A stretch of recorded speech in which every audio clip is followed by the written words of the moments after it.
നമസ്കാരം കൂട്ടുകാരെ. അപ്പൊ നമുക്ക് എങ്ങനെ നല്ല അടിപൊളി ഒരു അവിയൽ ഉണ്ടാക്കാം എന്നൊരു വീഡിയോ ആണ് ഇത്. ഈ ഒരു വീഡിയോ ഇടുമ്പോൾ ചില ആൾക്കാർക്ക് ചോദിക്കും, ഇവൻ എന്ത് ഈ അവിയലൊക്കെ ഉണ്ടാക്കുന്നതെന്നല്ലേ? അതെ, നമ്മൾ അറിയാത്ത ഒരുപാടധികം ആൾക്കാരുണ്ട്, അവർക്ക് വേണ്ടിയിട്ട് ചെയ്യുന്ന ഒരു വീഡിയോ ആണ് ഇത്.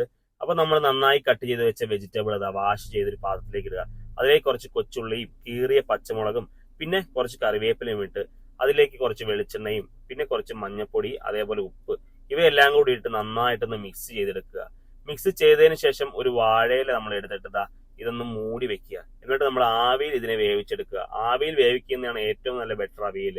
എന്നിട്ട് കുറച്ച് തേങ്ങ എടുത്തിട്ട് അതിലേക്ക് കുറച്ച് പച്ചമുളക്, കുറച്ച് വെളുത്തുള്ളി, പിന്നെ കുറച്ച് ജീരകം, കറിവേപ്പില, കുറച്ച് മഞ്ഞപ്പൊടി ഇവയെല്ലാം ഇട്ടിട്ട് മിക്സിയിലൊന്ന് ജസ്റ്റ് ഇതിനൊന്ന് ചതച്ചെടുക്കുക. ചതച്ചെടുത്തതിന് ശേഷം നമ്മൾ വേവിച്ച് വെച്ചിരിക്കുന്ന വെജിറ്റബിളിലേക്ക് ഈ തേങ്ങയും കൂടി ഇട്ട് കൊടുത്ത് നന്നായിട്ട് വീണ്ടും ഒന്ന് മിക്സ് ചെയ്യുക. ഈ മിക്സ് ചെയ്തതിലേക്ക് നമ്മൾ കുറച്ച് തൈര് നമുക്ക് വേണമെങ്കിൽ ഉപയോഗിക്കാം. ചില ആൾക്കാർ വാളംപുളിയൊക്കെ ഉപയോഗിക്കാറുണ്ട് കേട്ടോ. ഇത് ഒഴിച്ചു കൊടുത്തതിന് ശേഷം അതിലേക്ക് കുറച്ച് അവസാനം കുറച്ച് വെളിച്ചെണ്ണയും പിന്നെ കുറച്ച് കറിവേപ്പിലയും ഇട്ടൊന്ന് ഫിനിഷ് ചെയ്യുക. അപ്പം ഈ ഒരു അവിയൽ എല്ലാവരും ട്രൈ ചെയ്ത് നോക്കൂ.